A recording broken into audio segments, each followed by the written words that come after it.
வணக்கம் நண்பர்களே. திருமணம் மற்றும் காதல், பொதுவாக மனிதர்கள் எல்லாமே இந்த ரெண்டு விஷயங்களையுமே கடந்து வந்துதான் ஆகணும். ஆனால் இந்த திருமணம் காதல் அப்படிங்கிற விஷயங்கள் பொதுவான வகையில் இருந்தாலும் கூட மனிதர்களுக்கு இது சார்ந்த விஷயங்களில் எதிர்பார்ப்புகள் அப்படிங்கிறது ஒவ்வொருத்தருக்கும் ஒவ்வொரு விதமாக தான் இருக்குது. அதாவது விஷயம் என்னமோ ஒன்று தான், ஆனால் ஒவ்வொருத்தருக்குமே ஒவ்வொரு விதமான ஆசைகளும் ஒவ்வொரு விதமான எதிர்பார்ப்புகளும் இருந்துக்கிட்டே தான் இருக்கும். இந்த எதிர்பார்ப்புகள் சாட்டிஸ்ஃபை ஆகுதா இல்லையா அப்படிங்கிறத பொறுத்து தான் அந்த விஷயங்கள், அதாவது திருமணம் மற்றும் காதல் சார்ந்த விஷயங்கள் சக்ஸஸா ஃபெயிலியரா அப்படிங்கிறது டிசைட் ஆகுது. ஸோ இந்த பதிவில் நம்ம எதை பற்றி பார்க்க போகிறோம்னா, ஜோதிட ரீதியாக ஒவ்வொரு ராசிக்காரங்களுக்கும் இந்த திருமண வாழ்க்கை மற்றும் காதல் சார்ந்த விஷயங்களில் அவங்களுடைய எதிர்பார்ப்புகள் எப்படி இருக்கும் மற்றும் அவங்களுக்கு அது சார்ந்த அந்த வாழ்க்கை நிலை எப்படி அமையும் அப்படிங்கிறத ஒரு ஜென்ரலான நிலைகளில் பார்க்க போகிறோம். அண்ட் பார்க்கறதுக்கு முன்னாடி ஒரு சில விஷயங்களை சொல்லிடுறேன். மெயினாக எல்லாரும் கேட்கக்கூடிய ஒரு கேள்வி என்ன, சார் ராசிக்கு பொருந்துமா லக்னத்துக்கும் பொருந்துமா அப்படிங்கிறது தான். இங்கே நான் சொல்லக்கூடிய விஷயங்கள் எல்லாமே ராசிகளை பேஸ் பண்ணி தான், அண்ட் லக்ன ரீதியாக அது ஒரு 50% பொருந்தும். நீங்கள் சொல்லப்படக்கூடிய விஷயங்கள் அனைத்துமே ராசியை பேஸ் பண்ணி தான் இருக்கும். சரிங்களா? நீங்கள் ராசியை பேஸ் பண்ணி சொல்கிறதுனால இங்கே சொல்லக்கூடிய மாதிரி தான் உங்களுடைய வாழ்க்கை நிலை இருக்கும் அப்படிங்கிறதும் கிடையாது. இது முழுக்க முழுக்க உங்களுடைய எதிர்பார்ப்புகள் மட்டும்தான். உங்களுடைய வாழ்க்கை நிலை அப்படிங்கிறது அவங்களுடைய சுய ஜாதக அடிப்படையில் தான் இருக்கும். எந்த ஒரு விஷயமாக இருந்தாலும் அது அப்படித்தான் இருக்கும். இங்கே ஜென்ரலாக அவங்களுடைய ராசி நிலைகளுக்கு ஏற்ப அவங்களுடைய எதிர்பார்ப்புகள் எப்படி இருக்கும் அப்படிங்கிறதான் சொல்கிறோம். அது உங்களுக்கு பூர்த்தி ஆகுமா ஆகாதா அப்படிங்கிறதெல்லாம் அவங்களுடைய சுய ஜாதகம் மட்டும்தான் சொல்லும். அப்போ இந்த பதிவு எதுக்கு அப்படின்னு பார்த்தீங்கன்னா, இது ஒரு புரிதலுக்காக. முதல்ல அவங்களுடைய தேவைகள் நிலைகள் என்ன அப்படிங்கிறதே புரிஞ்சுக்கலாம். மேஜராக இன்றைக்கி பல பேருக்கு இருக்கக்கூடிய பிரச்சனையும் இதுவும் ஒன்று. ஏன்னா மற்றவங்க செய்கிறாங்க அப்படிங்கிறதுக்காக செய்ய வேண்டியதாக இருக்கும். அவங்களுக்கு வேணுமா இல்லையா, பிடிச்சிருக்கா இல்லையா அப்படிங்கிறத பற்றி யோசிக்காமல் மற்ற எல்லாரும் செய்கிறாங்க அப்படிங்கிறதுக்காக அவங்களும் செய்வாங்க. ஸோ அப்படியெல்லாம் இல்லாமல் நம்மளுடைய உண்மையான நிலை என்ன, தேவை என்ன அப்படிங்கிறத ஓரளவுக்கு இங்கே புரிஞ்சுக்கலாம். ஆனால் அதே மாதிரி தான் இது அவங்களை பற்றி மட்டுமில்லை, அவங்களுடைய பார்ட்னர்ஸை பற்றியும் இதே மாதிரி புரிஞ்சுக்கலாம். ஸோ அவங்களுடைய ராசி நிலைகளின்படி அவங்களுடைய எதிர்பார்ப்புகள் எப்படி இருக்கும், அவங்களுடைய தேவைகள் எப்படி இருக்கும் அப்படிங்கிறத பற்றி புரிஞ்சுக்க முடியும். ஸோ இது முழுக்க முழுக்க மன ரீதியான ஒரு புரிதலுக்கான பதிவு தான். ஏன்னா திருமணமாகட்டும் காதல் விஷயங்களாகட்டும் இது ரெண்டுமே பார்த்திங்கன்னா இரு மனங்கள் சங்கமிக்கக்கூடிய இடம். ஸோ இது முழுக்க முழுக்க அவரவர்களுடைய மனம் சார்ந்த எதிர்பார்ப்புகளை தான் பிரதிபலிக்கும். மனசு திருப்தி அடைஞ்சிருச்சு அப்படின்னா எல்லாமே திருப்தி அடைஞ்சிரும் அப்படின்னு சித்தர்களே சொல்லியிருக்காங்க. அது நிதர்சனமான உண்மையும் கூட. இன்றைய காலகட்டங்களில் ஏகப்பட்ட பிரிவினைகளுக்கு முக்கிய காரணமே இந்த மனம் ஒத்து வரலை அப்படிங்கிறது தானே. மனம் ஏன் ஒத்து வரலைன்னா மன ரீதியான புரிதல்கள் இல்லை அப்படிங்கிறதுனால தான். அவங்க என்ன எதிர்பார்க்குறாங்க நம்மளும் யோசிக்கிறதில்ல, நம்ம எதை எதிர்பார்க்குறோன்னு அவங்களும் யோசிக்கிறதில்ல, ஏன்னா தெரியறதில்லை. இதுதான் விஷயம். இந்த பதிவினுடைய நோக்கம் ராசி ரீதியாக அவங்களுடைய அதிகபட்சமான எதிர்பார்ப்புகள் எப்படி இருக்கும் அப்படிங்கிறத பற்றி தான் சொல்லும். அது இன்னொரு பொதுவான ஜோதிட தகவல் என்ன அப்படின்னு பார்த்தீங்கன்னா, பொதுவாகவே எல்லாருக்கும் தன்னை மாதிரியே தன்னுடைய லைஃப் பார்ட்னரும் இருக்கணும் அப்படின்னு ஆசைப்படுவாங்க. அதாவது ஒரே வேவ் லென்த்தில் இருக்கணும், தன்னை மாதிரி அவங்களும் யோசிக்கணும், தன்னை மாதிரி அவங்கள எல்லாம் செய்யணும், எல்லாத்துலேயுமே ஒரே மாதிரி பேரலாக இருக்கணும் அப்படின்னு எதிர்பார்ப்பாங்க. பட் நிதர்சனம் அப்படி இருக்கிறது இல்லை. ஜோதிட ரீதியாகவும் அது கண்டிப்பாக கிடையவே கிடையாது அப்படிங்கிறது தான் உண்மை. ஜோதிடத்தில் இந்த திருமண வாழ்க்கை அப்படின்னாலே 7ஆம் பொருத்தத்தை தான் பார்ப்பாங்க. 7ஆம் இடத்தை மெயினாக பார்க்கணும். அதான் திருமண கலத்திரஸ்தானம் அப்படின்னு சொல்கிறது. இந்த 7ஆம் இடம் அப்படிங்கிறது அது நமக்கு அப்படியே ஆப்போசிட். சிலர்லாம் பார்த்தீங்கன்னா அடிக்கடி ஒருத்தருக்கு ஒருத்தர் சண்டை போட்டுக்கிட்டே இருப்பாங்க. அடிக்கடி இந்த வார்த்தைகளை சொல்லி கேளுங்க, எனக்கும் அவங்களுக்கு 7ஆம் பொருத்தம்ப்பா செட்டே ஆகாது அப்படின்னு சொல்லுவாங்க. 7ஆம் பொருத்தம் அப்படிங்கிறது நேர ஆப்போசிட் தான். ஸோ திருமண வாழ்க்கை அப்படிங்கிறது ஜோதிடத்தில் இந்த 7ஆம் பொருத்தம் தான் குறிக்குது. அப்படிங்கும்போது எல்லா விஷயத்துலையுமே தனக்கு ஆப்போசிட்டில் இருக்கிறவங்க தான் வாழ்க்கை துணையாக பார்ட்னர்ஸாக அமைவாங்க. ஆனால் இங்கே எல்லாருடைய எதிர்பார்ப்பும் என்னென்னா ஒரே வேவ் லென்த்தில் இருக்கணும், ஒரே மாதிரி இருக்கணும், என்ன மாதிரி இருக்கணும் அப்படிங்கிற எக்ஸ்பெக்டேஷன்ஸ் தான் இருக்குது. பட் இந்த எதிர்வினை அமைப்பு எதற்காக அப்படின்னு பார்த்தீங்கன்னா, லைஃப்பில் ஒரு பேலன்ஸ் கொண்டுட்டு வரணும் அப்படிங்கிறதுக்காக தான். பொதுவாக இந்த காதல் சார்ந்த விஷயங்கள் அப்படிங்கிறது அது வேற. இது முழுக்க முழுக்க மனம் சார்ந்த விஷயங்களோட போயிடுது. இந்த திருமணம் அப்படிங்கிறது அப்படி இல்லை. இது ஒரு செகண்ட் லைஃப் மாதிரி. நிறைய கமிட்மெண்ட்ஸ், சொசைட்டி, நல்லது கெட்டது மான அவமானம் அப்படின்னு பல விஷயங்களும் உள்ள அடக்கியதாக அது அமைஞ்சிருக்கும். ஸோ அப்படி இந்த திருமணம் அப்படிங்கிறது மனிதர்களுடைய வாழ்க்கையில் அத்தியாவசியம் நிறைந்தது மட்டுமல்ல, ரொம்பவுமே அதிகப்படியான முக்கியத்துவம் வாய்ந்ததாகவும் அது அமையுது. ஆனால் அப்படிப்பட்ட ஒரு விஷயத்துக்கு 7ஆம் பொருத்தத்தை தான் நம்ம கொடுக்குறோம். எதற்காக அப்படின்னு பார்க்கும்போது லைஃப்பில் அவங்களுடைய பேலன்ஸை இழந்துடக்கூடாது அப்படிங்கிறதுக்காக. அதாவது உதாரணத்துக்கு ஒருத்தர் நல்லா ஆக்டிவாக இருக்காங்க, நல்லா அக்ரெசிவாக இருக்காங்கன்னு வச்சுக்கோங்க. அவங்களுக்கு அது அப்படியே ஆப்போசிட்டான ஒரு ஆள் தான் லைஃப் பார்ட்னராக இருப்பாங்க. லைஃப் பார்ட்னர் வந்து கொஞ்சம் மந்த புத்தி இருக்கிறவங்களா தான் இருப்பாங்க. எல்லாத்தையுமே தள்ளி போட்டு எதுலேயுமே ஒரு கேர் இல்லாமல் அப்படியே அவங்க பாட்டுக்கு இருப்பாங்க.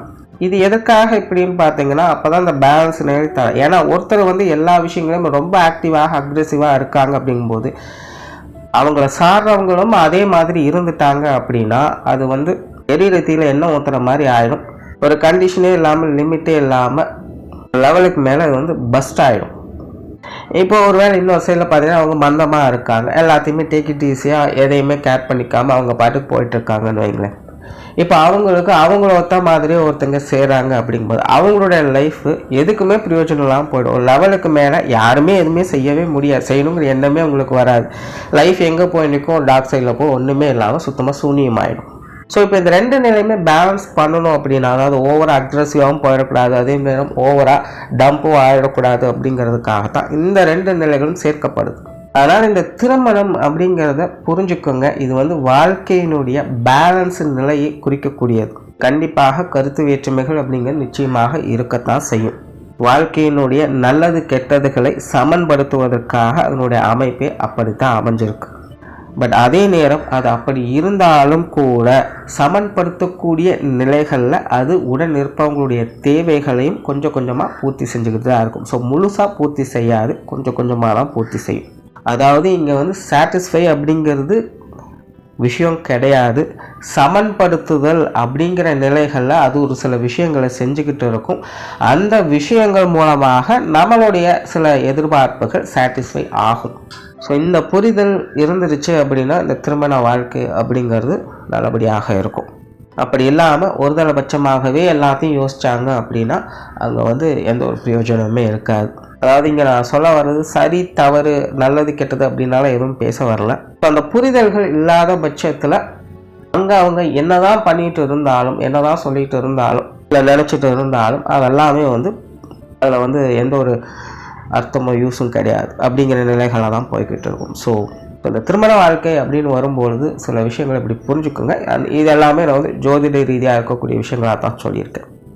ஏன்னா ஜோதிடத்தில் மொத்தமாக 12 கட்டங்கள் இருக்குது. அதில் திருமண வாழ்க்கை அப்படிங்கிறது இதில் எந்த கட்டம் வேணாலும் வச்சுருக்காங்க, எதுக்கு ஆப்போசிட்டில் வச்சுருக்காங்க அப்படிங்கிற விஷயத்த தான் இங்கே நான் எக்ஸ்பிளைன் பண்ணியிருக்கேன். ஒருத்தருக்கு ஒருத்தர் ஒரு பேலன்ஸ் நிலையை கடைப்பிடிக்கணும் அப்படிங்கிறதுக்காக தான் இந்த அமைப்பு.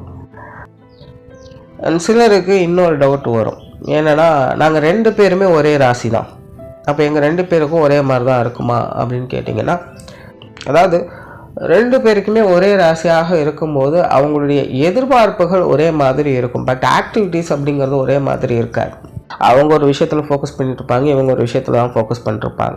அந்த ஒரே ராசி இருக்கக்கூடியவங்கலாம் பாருங்கள், ஒரே மைண்ட் செட்டில் தான் அவங்க இருப்பாங்க. அவங்க பேசுகிறது, அவங்களுக்குள்ளே நடக்கக்கூடிய விஷயங்கள் எல்லாத்துலேயுமே பார்த்திங்கன்னா அவங்க ஒருத்தருக்கு ஒருத்தர் ஒத்து போய்ப்பாங்க. ஆனால் அவங்களுக்குள்ளேயே அது ஒரு செயலாக கொண்டுட்டு போகும்போது ஒவ்வொருத்தரும் ஒவ்வொரு விஷயமா கொண்டுட்டு போய் ஒரு ஸ்ட்ராட்டஜியாக மாற்றிடுவாங்க. பிளான் பண்ணும்போதெல்லாம் ஒரே மாதிரி தான் இருந்தது, ஏன் செய்யும்போது இப்படி சொதப்புது, ஏன் செய்யும்போது இவங்க மட்டும் இப்படி மாறுறாங்க அப்படின்னு குழப்பமாக தான் இருக்கும். ஸோ இந்த ஒரே ராசி இருக்கக்கூடியவங்களுக்கு ஸோ உங்களுடைய எண்ணங்கள் ஒரே மாதிரி வேலை செய்யும். ஸோ உங்களுடைய ஆசைகள், உங்களுடைய தேவைகளை நீங்கள் பூர்த்தி செஞ்சுக்கலாம். மன ரீதியான தேவைகள் பூர்த்தி ஆகும். பட் ரியல் லைஃப்பில் கொஞ்சம் கான்ட்ரவர்சியாக தான், அது வந்து ஜாதக ரீதியாக இருக்கக்கூடிய மாற்றங்களால் அது வந்து கொஞ்சம் கான்ட்ரவர்சியாக தான் இருக்கும். பட் திருப்தியான ஒரு நிலை இருக்கும். ஏன்னா எதிர்பார்ப்பும் 2 பேருக்குமே கிட்டத்தட்ட ஒரே மாதிரி தான் இருக்கும். ஒரே வேவ் லென்த்தில் அவங்க தான் ட்ராவல் பண்ண முடியும். இப்போ ஒரே வேவ் லென்த்தில் ட்ராவல் பண்ணது நல்லது தானே அப்படின்னு நினைக்கலாம். பட் இது எப்படின்னா பாசிட்டிவ்லையும் அப்படி தான் இருக்கும், நெகட்டிவ்லையும் அப்படி தான். ஆனால் நல்ல நேரம் வரும்பொழுதும் 2 பேர்த்துக்கும் நல்ல விஷயமா நடக்கும், கெட்ட நேரமும் கெட்டதும் 2 பேர்த்துக்கும் கிட்டத்தட்ட ஒரே மாதிரி தான் இருக்கும், தாக்கு பிடிக்கவே முடியாது. ஸோ 2 பேருக்கும் ஒரே ராசியாக இருக்குது அப்படிங்கும்போது அவங்களுடைய நிலைகள் இதுதான். மெயினாக பார்த்தீங்கன்னா இந்த 2 பேருக்கும் ஒரே ராசியாக இருக்கக்கூடிய வீடுகள்லாம் பார்த்தீங்கன்னா குடும்ப வாழ்க்கை நிறைய ஏற்ற இறக்கங்களாக இருக்கும். ஒரு 4-5 வருஷத்துக்கு பார்த்தீங்கன்னா பயங்கர சந்தோஷமாக ஓகோன்னு போயிட்டு இருக்கும். அப்படின்னு பார்த்தீங்கன்னா ஒரு 4-5 வருஷத்துக்கு அடி மேலே அடியாக விழுகும். எப்படி சமாளிக்கிறதுனே புரியாது. ஆனால் வாழ்க்கை ஓடும், ஒருத்தர் அனுசரித்து எல்லாத்தையும் கொண்டு போயிட்டே தான் இருப்பாங்க, ஒருத்தருக்கு ஒருத்தர் துணையாக இருப்பாங்க. ஸோ 2 பேருக்கும் ஒரே ராசியாக இருக்கிறது அப்படிங்கிறது பிரச்சனை ஒன்றும் கிடையாது. லைஃப்பில் நிறைய அப்ஸ் அண்ட் டவுன்ஸ் அப்படிங்கிறது கண்டிப்பாக இருக்கும். ஸோ அதெல்லாம் கொஞ்சம் பார்த்து அனுசரித்து இருக்கணும், அவ்வளோதான். ஸோ இனிமேற்கொண்டு ஒவ்வொரு ராசிகளுக்கும் இது எப்படி வேலை செய்யுது அப்படிங்கிறத பார்க்கலாம். ரிஷபராசி. பொதுவாகவே இந்த ரிஷபராசிக்காரர்கள் ரொம்பவுமே சென்சிட்டிவான ஆட்கள் அண்ட் சென்டிமெண்ட் பிரியர்களும் கூட. இயற்கையாகவே இந்த அன்பு, பாசம், நேசம் போன்ற விஷயங்களில் ஊறி போய் இருக்கக்கூடியவங்களாக இருப்பாங்க. அண்ட் இந்த ஃபேமிலி ஸ்ட்ரக்சரையே அதிகமாக நேசிக்கக்கூடியவங்களாக இருப்பாங்க. அம்மா, அப்பா, கூட பிறந்தவங்க, லைஃப் பார்ட்னர், குழந்தைங்க, தாத்தா, பாட்டி அப்படின்னு இவங்க இருக்கக்கூடிய அந்த 4 சவுத்துக்குள்ளே இருக்கக்கூடிய குடும்பத்தில் யாரெல்லாம் இருக்கிறாங்களோ அவங்க எல்லாரையுமே நேசிக்கக்கூடிய இயல்பு இவங்களுக்கு உண்டு. எல்லாரையுமே ஒரே மாதிரி தான் இவங்க பார்ப்பாங்க. குடும்பத்தை அனுசரணையாக மெயின்டைன் பண்ணி போகிறது இவங்களுக்கு பிடித்த விஷயமாக இருக்கும். ஸோ ஜென்ரலாக இந்த ஃபேமிலி ரிலேட்டடான விஷயங்களில் ரொம்பவுமே சென்டிமெண்ட் பிரியராக இருப்பாங்க. அது இயற்கையாகவே இவங்ககிட்ட இந்த அன்பு, பாசம், நேசம் போன்ற விஷயங்கள்லாம் அபரிவிதமாகவே செயல்படும். ஒரு வித கற்பனைகளுக்குள்ளே எப்போவுமே இருப்பாங்க அப்படின்னு சொல்லி இந்த மாதிரியான விஷயங்களுக்குள்ளே ஆசாபாசங்கள் இவங்களுக்கு அதிகம் இருக்கும். தன்னால் முடிஞ்ச அளவுக்கு யாருக்கும் எந்த ஒரு தொந்தரவும் இல்லாமல் ஒரு சுமூகமான நிலைகளில் மற்றவங்களுக்கு உபயோகமாக நிலைகள் இருக்கணும் அப்படின்னு நினைப்பாங்க. பட் அதே நேரம் மற்றவங்ககிட்டையும் அதே விஷயங்களை எதிர்பார்க்கவும் செய்வாங்க. நார்மலாகவே இவங்க எல்லாருடைய அரவணைப்பும் தனக்கு தேவை அப்படின்னு நினைக்கக்கூடியவங்க தான். அண்ட் இது காதல் விஷயங்கள், திருமண அமைப்புகள் அப்படின்னு வரும்போது இதுலேயும் ஒரு அலாதியான பிரியத்தை காட்டக்கூடியவங்க. இவங்க ஒரு கலா ரசிகர்கள் அப்படின்னே சொல்லலாம். நார்மலாகவே ரிஷபராசிக்காரர்கள் கலை உணர்வு அதிகம் மிக்கவங்க தான். கலைகளை ரசிக்கக்கூடியவங்களாகவும் கலைகளை உருவாக்கக்கூடியவங்களாகவும் இவங்க இருப்பாங்க. இதெல்லாமே பார்த்திங்கன்னா ஒரு வித கற்பனை சிந்தனைகள் இல்லாமல் எதுவும் நடக்காது. இந்த கற்பனை உணர்வுகள் அதிகம் இருக்கக்கூடியவங்களால இந்த மாதிரியான விஷயங்களில் ஈடுபடவே முடியும். ஸோ அப்படி தான் இந்த ரிஷபராசிக்காரங்களுக்கும் இந்த இயல்பாகவே ஈடுபாடுகள் அப்படிங்கிறது உண்டு. ஸோ இந்த காதல் சார்ந்த விஷயங்களும் இதனாலேயே அவங்க ரொம்பவுமே அதிக அளவில் ஈர்க்கப்படக்கூடியவங்களாக இருப்பாங்க. ரொம்பவுமே இளம் வயதுலேருந்தே இந்த காதல் உணர்வுகள் இவங்களுக்கு தூண்டப்படுது. அதனாலே இவங்களுடைய இளம் வயதுலேருந்தே இவங்க காதல் விஷயங்களை விழ ஆரம்பிச்சிடுறாங்க. பட் பிரச்சனை என்னென்னா இவங்க எதையுமே வெளிப்படையாக சொல்ல மாட்டாங்க. ஆனால் அதை மற்றவங்க தானாக புரிஞ்சுக்கிட்டு அதை செயல்படுத்தணும் அப்படின்னு நினைப்பாங்க. இந்த ரிஷபராசிக்காரங்களுடைய மெயின் ட்ராபேக்கே இதுதான். ஏன்னா எல்லாராலையும் எல்லா மனசில் இருக்கிறதையும் புரிஞ்சுக்க முடியாது அப்படிங்கிறது ஒரு பெரும் பிரச்சனை தான். முடியாது, கிளியராக இப்படி தான் இருக்கும் அப்படின்னு சொல்லி யாராலையும் அனலைஸ் பண்ணவே முடியாது. ஸோ அப்படிப்பட்ட நிலையில் இந்த ரிஷபராசிக்காரங்களும் அதிகபட்சம் எண்ணம் என்ன அப்படின்னா இவங்க வெளிப்படையாக எதுவும் சொல்ல மாட்டாங்க. ஆனால் அவங்களுடைய லவர் ஆகட்டும் இல்லை லைஃப் பார்ட்னர் ஆகட்டும் அதை அவங்களா புரிஞ்சுக்கிட்டு அதுக்கு தகுந்த மாதிரி நடக்கணும் அப்படின்னு எதிர்பார்க்கணும். மற்றபடி வேறு எந்த ஒரு எதிர்பார்ப்புமே அவங்கக்கிட்ட இருக்காது. ரிஷபராசிக்காரங்க அதிகபட்சமான எதிர்பார்ப்பு என்னன்னா தன்னோட லைஃப் பார்ட்னர் எந்த அளவுக்கு தனக்கு லாயலாக இருக்காங்க அப்படிங்கிறதான் பார்ப்பாங்க. அவங்க எந்த அளவுக்கு நமக்கு இம்பார்ட்டன்ஸ் கொடுக்குறாங்க, நம்ம மேலே எந்த அளவுக்கு பிரியத்தோடு இருக்கிறாங்க, நம்மளை எந்த அளவுக்கு விட்டு கொடுக்காமல் இருக்காங்க அப்படிங்கிற மாதிரியான இந்த உறவு நிலை சார்ந்த விஷயங்களை தான் அதிகமாக கவனிப்பாங்க. மற்ற விஷயங்கள்லாம் அவங்களுக்கு பெரிய ஈர்ப்பு கிடையாது. அண்ட் அஃப்கோர்ஸ் இவங்களுக்கு எப்போவுமே பார்த்திங்கன்னா இந்த காதலர்கிட்ட, லைஃப் பார்ட்னர்கிட்ட ஒரு விதமான பொசசிவ்னஸ் அப்படிங்கிறது எப்போவுமே இருக்கும். வெளிப்படையாக பார்த்தாலும் எதுவும் தெரியாது, ஆனால் உள்ளுக்குள்ளே அவங்க நோட்டம் விட்டுட்டே தான் இருப்பாங்க. அவங்க என்ன செய்கிறாங்க, என்ன பண்ணுறாங்க அப்படிங்கிறத கண்காணிச்சிட்டே தான் இருப்பாங்க. இவங்களை பொறுத்த வரைக்கும் ஒரு சிம்பிளான எதிர்பார்ப்பு என்ன அப்படின்னு பார்த்தீங்கன்னா, நீங்கள் எப்படி வேணாலும் இருங்க, நீங்கள் நல்லவங்களாக இருங்க, கெட்டவங்களாக இருங்க, அதை பற்றியெல்லாம் எனக்கு பிரச்சனையே கிடையாது. ஆனால் எனக்கு உண்மையாக இருங்க, என்ன உண்மையாக நேசிங்க, எனக்கு இம்பார்ட்டன்ஸ் கொடுங்க அப்படிங்கிறது தான் இவங்களுடைய அதிகபட்ச எதிர்பார்ப்புகள். மற்றபடியெல்லாம் இவங்களுக்கு எந்த ஒரு கண்டிஷனுமே கிடையாது. கார் இருக்கணும், பங்களா இருக்கணும், கருப்பாக இருக்கணும், சிவப்பாக இருக்கணும், ஒல்லியாக இருக்கணும், இந்த மாதிரிலாம் எதுவும் கிடையாது. எப்படி வேணாலும் இருக்கணும், எதை வேணாலும் நான் அக்செப்ட் பண்ணிக்கிறேன். ஏன்னா ரிஷபத்தினுடைய இயற்கை அமைப்பே பார்த்திங்கன்னா எல்லாத்தையுமே அப்சர்வ் பண்ணுறது தான், ஏற்றுக்கொள்ளக்கூடிய நிலை தான் அதுக்கு இருக்கும். அதாவது இந்த மண்ணினுடைய தன்மை ரிஷபத்திற்கு உண்டு. மண்ணுக்குள்ளே என்ன போட்டாலும் அதை எடுத்துக்கும். அதை எடுத்துட்டு தன்னால் முடிஞ்ச அளவுக்கு ரிட்டர்ன் ஏதாச்சும் ஒன்று கொடுக்கும். ஸோ அப்படி தான் ரிஷபத்தையும் பார்த்திங்கன்னா எப்படி வேணாலும் இருக்கட்டும், என்ன வேணாலும் இருக்கட்டும், அதை நான் ஏற்றுக்கிறேன், அதுக்கு ஏற்ற ரிட்டர்ன் அப்படிங்கிறது ஆப்போசிட்லேருந்து வந்துக்கிட்டே இருக்கும். அதுதான் ரிஷபராசிக்காரங்க. ஸோ ரிஷபத்தை பொறுத்த வரைக்கும் வேறு எந்த எதிர்பார்ப்பும் இருக்காது. முடிஞ்ச அளவுக்கு உண்மையாகவும் நேர்மையாகவும் ஒரு அன்பை மட்டும்தான் எதிர்பார்க்கும். பட் அன்ஃபார்ச்சுனேட்லி ரிஷபராசிக்காரங்களை பொறுத்த வரைக்கும் இது கிடைக்கிறதில்ல. கிளியராக சொல்லணும்னா 100க்கு 90% ஆட்களுக்கு இது எதிர்பார்ப்புகளாக மட்டும்தான் இருக்குது. நிதர்சன வாழ்க்கையில் அது வேறு மாதிரி தான் இருக்கும். ஏதோ ஒரு 10% ஆட்களுக்கு மட்டும்தான் அவங்களுடைய எதிர்பார்ப்புகள் ஃபுல்ஃபில் ஆகிற மாதிரி அவங்களுடைய லைஃப் அமையுது.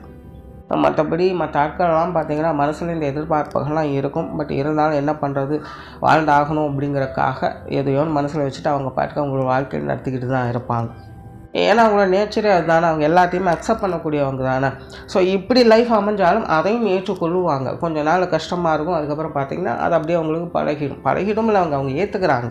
என்ன சங்கடங்கள் ஏற்பட்டாலும் மறப்போம் மன்னிப்போம்னு அவங்களுடைய வாழ்க்கை பாட்டுக்கு அவங்க போய்கிட்டே இருக்கும். பட் என்ன பிரச்சனைனா ஆப்போசிட்டில் இருக்கிறவங்க இதை புரிஞ்சிக்கவே மாட்டாங்க. அவங்களோட காதலராகட்டும், அவங்களுடைய லவ் பார்ட்னர் ஆகட்டும், அவங்க வேலை முடிஞ்சால் போதும் அப்படின்னு நினைக்கிறாங்க. அதே போல் ஒரு நிதானமே இருக்காது அவங்கக்கிட்ட. எல்லாத்துக்கும் அவசரப்படுவாங்க, எல்லாத்துக்கும் கோவப்படுவாங்க. அவங்கள புரிஞ்சிக்கவே முடியாது. எப்போ சிரிக்கிறாங்க, எப்போ முறைக்கிறாங்கன்னு அவங்களுக்கே தெரியாது. இந்த மாதிரியான நாட்கள் தான் அதிகமாக இந்த ரிஷபராசிக்காரங்க சிக்குவாங்க. ஓப்பனாக சொல்லணுன்னா ரிஷபராசியை பொறுத்த வரைக்கும் அவங்க ரொம்பவுமே சென்டிமெண்ட்டாக, இறக்க குணத்தோட, விட்டு கொடுத்து அனுசரிப்பு செய்யக்கூடிய ஒரு குணத்தோட, சந்தோஷம், அழுகை அப்படின்னு எல்லாமே கலந்த உணர்வை வெளிப்படுத்தக்கூடியவங்களாக இருப்பாங்க. பட் இவங்களுக்கு அமையக்கூடிய லைஃப் பார்ட்னர் இருக்கிறதுக்கு அப்படியே ஆப்போசிட்டாக எல்லாத்துலேயுமே ஒரு அடமெண்டலாக இறக்கமற்ற தன்மையில் செயல்படக்கூடியவங்களாகவும் இருப்பாங்க. எமோஷனல் பிளாக்மெயில் பண்ணாலாம் எங்கிட்ட வேண்டாம் அப்படின்னு பேசக்கூடியவங்களாக தான் அவங்க இருப்பாங்க. பட் இது ஏன் இப்படி அமையுதுன்னா, இன்ட்ரொடக்ஷனில் சொன்ன மாதிரி இது எல்லாமே ஒரு பேலன்ஸ் தியரிக்காகத்தான். ஏன்னா இயற்கையாக ரிஷபராசிக்காரங்க எல்லாத்தையுமே விட்டு கொடுப்பாங்க. பட் இது ஒரு லெவலோடு இருக்கணும். ஒரு லெவலை க்ராஸ் பண்ணுது அப்படிங்கும்போது ஓவராக விட்டு கொடுத்து போனாலும் ஒன்றும் பிரயோஜனம். அதாவது விட்டு கொடுக்கறது லவ் லைஃப் அண்ட் மேரேஜ் லைஃபுக்கு மட்டும் சொல்ல, எல்லா விஷயங்களுக்குமே சொல்கிறேன். ஒரு லெவலுக்கு மேலே போகும்போது எல்லாமே கஷ்டம்தான் ஆகும். ஸோ இந்த விஷயத்தை பேலன்ஸ் பண்ணணும் அப்படிங்கிறக்காக, ஒரு கடிவாளம் போடணும் அப்படிங்கிறக்காகத்தான் இந்த மாதிரியான குண அமைப்புகள் கொண்டவங்களோடு அவங்க சேர வேண்டியதாக இருக்குது. அதே போல் இவங்களுடைய உதவி அவங்களுக்கும் தேவைப்படும். ஏன்னா ஆப்போசிட்டில் இருக்கிறவங்க ரொம்பவுமே அடமெண்டலாக, எதுக்குமே பிடி கொடுக்காதவங்களாக, எந்த உணர்வையுமே ஏற்றுக்கொள்ளாதவங்களாக, அவங்களோட வேலை மட்டும் முடிஞ்சவங்களாக போயிடணும் அப்படின்னு நினைக்கிறாங்க. ஸோ அதுவும் ஒரு லெவலுக்கு மேலே போயிடுச்சு அப்படின்னா ரொம்பவுமே பிரச்சனை. ஸோ அவங்களுக்கு இவங்க பேலன்ஸ் ஆகும், இவங்களுக்கு அவங்க பேலன்ஸ் ஆகும் அமையிறாங்க. ஸோ இந்த புரிந்துணர்வு ஒருத்தருக்கு அமையிறது அப்படிங்கிறது கொஞ்சம் கஷ்டம். அதுதான் ஒரு 10% நபர்களுக்கு அந்த மாதிரி அமைஞ்சது. சுய ஜாதக ரீதியாக நல்ல அமைப்புகள் அவங்களுக்கு கொண்டு வந்து சேரும். பட் ஜென்ரலாக ரிஷபராசிக்காரர்கள் இந்த கான்ட்ரவர்சி நிலைகள் அப்படிங்கிறது அதிகமாகவே செயல்பட்டுக்கிட்டு இருக்கும். பட் இப்படி தான் அவங்களுடைய காதல் வாழ்க்கையும் சரி, திருமண வாழ்க்கையும் போய்கிடும். கண்டிப்பாக ரிஷபராசிக்காரங்களுடைய குடும்பத்தில் கணவன் மனைவி உறவுகளுக்கும் சரி, காதல்களுக்கும் இது ஊழல் சார்ந்த விஷயம், ஊழல் கூட சொல்ல முடியாது, கண்டிப்பாக அது சண்டை சச்சரவு தான். ஊழல் அப்படிங்கிறது என்ன தான் சண்டை சச்சரவுனா கொஞ்சம் சின்னங்களோட போயிடும். பட் சண்டை சச்சரவுகள் அப்படிங்கிறது டைரெக்டாக ஈகோ தான். இவங்க ஊழலுக்கு தான் எதிர்பார்ப்பாங்க. பட் ஆப்போசிட்லேருந்து அதை எதிர்பார்க்க முடியாது. அவங்க டைரெக்டாக ஈகோவை தான் கொண்டுட்டு வருவாங்க. பட் உண்மையை சொல்லணும்னா இதுதான் ரிஷபத்தை பொறுத்த வரைக்கும் தேவைப்படக்கூடிய ஒன்று. ஏன் அப்படின்னா இவங்களுடைய சென்டிமெண்ட் உணர்வால் இவங்க எல்லாருக்குமே இறக்க குணத்தோடு இருந்து எல்லாத்துக்குமே இடம் கொடுத்துருவாங்க. கடைசியில் பார்த்து இவங்களுக்குன்னு ஒன்றுமே இல்லாமல் போயிடும்.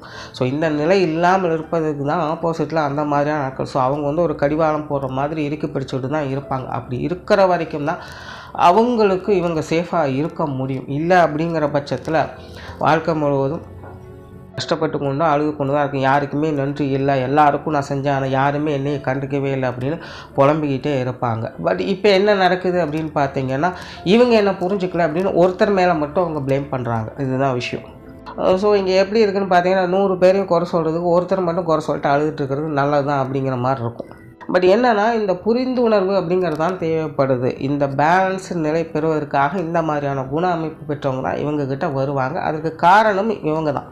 ஸோ ஒருத்தருக்கு ஒருத்தர் இந்த அண்டர்ஸ்டாண்டிங்கோடு இருந்துட்டாங்க அப்படின்னா அவங்களுடைய வாழ்க்கை நிலை அப்படிங்கிறது ஒரு பேலன்ஸ் நிலையில் சமாளிச்சுட்டு சுமூகமாக இருக்கும்.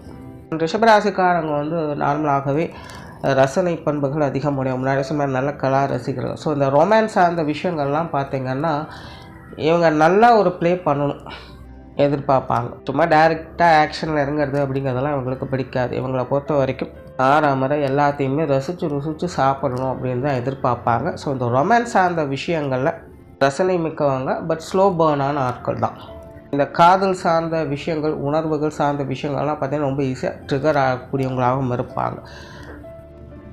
பட் இவங்களுடைய பார்ட்னர்ஸ் எல்லாம் பார்த்தீங்கன்னா பெரும்பாலும் இந்த ரொமான்ஸ் சார்ந்த விஷயங்களை நான் எனி டைம் ரெடி அப்படிங்கிற மாதிரி தான் இருப்பாங்க. அவங்கள பொறுத்த வரைக்கும் இந்த ஆமரம் உட்காந்து ஆராய்ச்சி பண்ணுறதெல்லாம் பிடிக்க டைரெக்டாக லைவ் ஆக்ஷனில் இறங்கிடுவாங்க. பட் இதுவும் பார்த்திங்கன்னா ஒரு பேலன்ஸ்டான நிலைகள் அப்படின்னு தான் சொல்லணும். பட் என்ன ஒருத்தருக்கு ஒருத்தர் இந்த விஷயங்கள் புரிஞ்சுக்கிட்டு செயல்பட்டாங்க அப்படின்னா அவங்களுக்குள்ள இன்னும் கொஞ்சம் நல்ல ஒரு அண்டர்ஸ்டாண்டிங் கிடைக்கும். அண்ட் ரிஷபராசியை பொறுத்த வரைக்கும் இந்த காதல் வாழ்க்கை, திருமண வாழ்க்கை அப்படிங்கிறதெல்லாம் பார்த்திங்கன்னா மன ரீதியாக ஒரு திருப்திகரமான வாழ்க்கையை வாழக்கூடியவங்களாக, அதாவது அவங்களுடைய எதிர்பார்ப்புகள், அவங்களுக்குள்ள இருக்கக்கூடிய ஆசாபாசங்கள் இதெல்லாமே ஒரு கற்பனை உலகத்தில் அவங்க மிதந்துக்கிட்டு இருப்பாங்க. அதில் அவங்க சந்தோஷமாக இருப்பாங்க. அவங்களோட லைஃப் பார்ட்னர் எப்படி இருந்தாலும் சரி. அண்ட் ரியல் லைஃப்னு வரும்பொழுது அது கண்டிப்பாக கான்ட்ரவர்சிஸ் இருக்க தான் செய்யும். பட் இருந்தாலுமே அவங்களுடைய கற்பனை உலகத்தில் அவங்க சந்தோஷமாக இருக்கிறதுனால இங்கே இருக்கக்கூடிய ஸ்ட்ரகிள்ஸ் வந்து அவங்களுக்கு பெருசாக இருக்கும். கொஞ்ச நாள் சங்கடமாக இருக்கும். அதுக்கப்புறம் இது இப்படி தான் இருக்க போகுது, நமக்கு தேவையில்லை, நம்ம சந்தோஷம் அங்கே இருக்குதுன்னு அவங்க அதில் மூழ்க ஆரம்பிச்சிடுவாங்க. ஸோ ஆரம்பத்தில் சொன்ன மாதிரி தான் 90% நபர்கள் இப்படி தான் இருப்பாங்க. ஒரு 10% ஆட்களுக்கு தான் நல்லபடியாக ரியல் லைஃப்லையும் எல்லாமே செட் ஆகிடுது. இப்போ இதெல்லாமே பார்த்திங்கன்னா பை நேச்சராகவே ரிஷபத்துக்குன்னு இருக்கக்கூடிய அமைப்பு இதுதான். நன்றி, வணக்கம், வாழ்க வளமுடன்.